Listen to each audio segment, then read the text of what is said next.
Good evening, everyone. My name is Gordon, and we are here with One Maniac Reviews, and we are talking about the Orville episode 7 titled Majority Rules. Now, a quick recap of this episode is that two Alliance scientists, anthropologists, were lost on a planet that is much like 20th century Earth. Now, the difference between this planet and Earth is this planet, everything is governed by upvotes and downvotes, much like what we would find on YouTube or on Facebook. Everything is decided by if you like something or if you dislike something, and it can actually get to the point that they correct somebody that has had too many downvotes, and they do this by basically electrically lobotomizing the person. So let's get right into the heart of this episode. So these two anthropologists went missing, and the Orville was dispatched to go and try and find them and bring them home. Now, we see right at the beginning that one of them was shot while the other one was corrected. And the moment that they land on the planet, the crew speaks to one person, and they receive their badges, and then, of course, our navigator gets himself into a little bit of trouble by doing a grinding dance against a statue.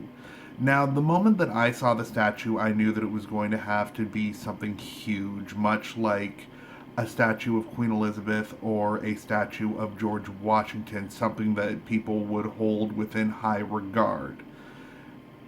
So we get to a little bit of predictability within the episode of that you knew that he was going to get so many downvotes that he would get into trouble, and that would cause problems for the team. We did get to see a new guest star on this show in Georgia Wingham, I believe was her name.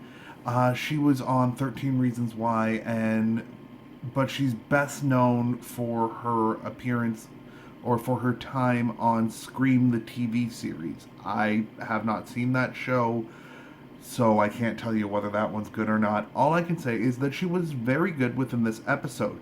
The entirety of the cast of the Orville was very good within this episode. I just feel that it was the story that kind of failed them. But it was nice to see that the Alliance does have its kind of prime directive where they're not going to try and influence. Well, I'm sorry. That they do have their sort of prime directive where they're not going to try and change the way that an entire society is, but also in a way they did kind of break that directive towards the end of this episode.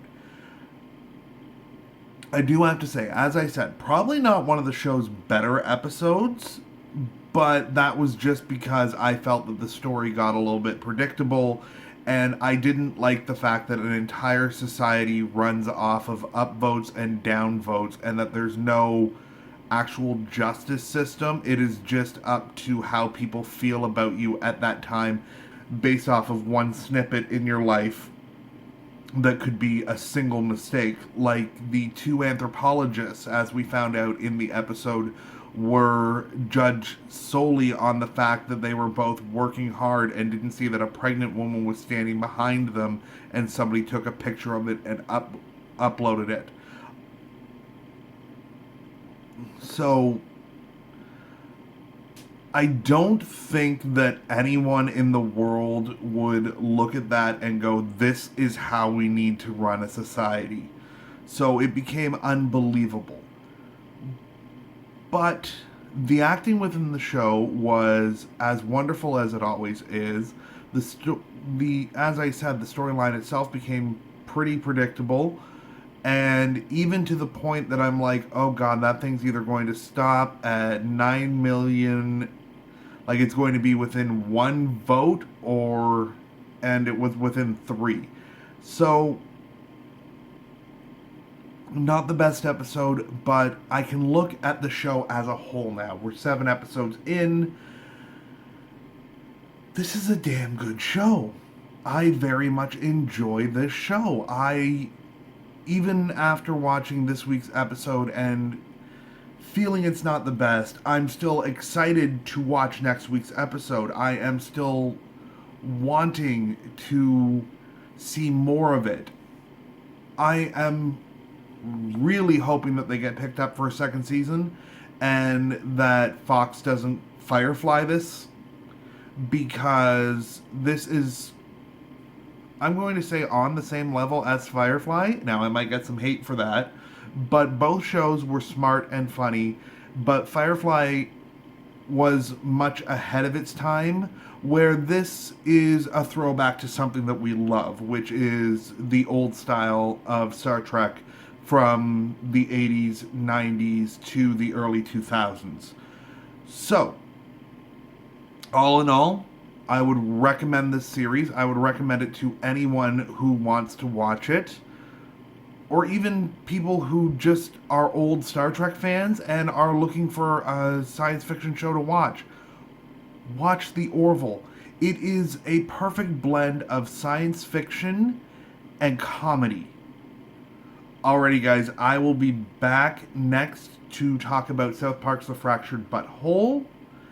And then on Sunday, we have, of course, Star Trek Discovery.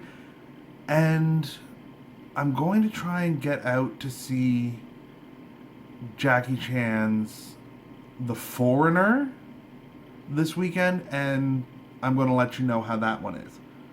Alrighty, guys. So, if you guys are liking my videos, please let me know. Hit that like button. If you guys have any thoughts that differ from my own, let me know down in the comments.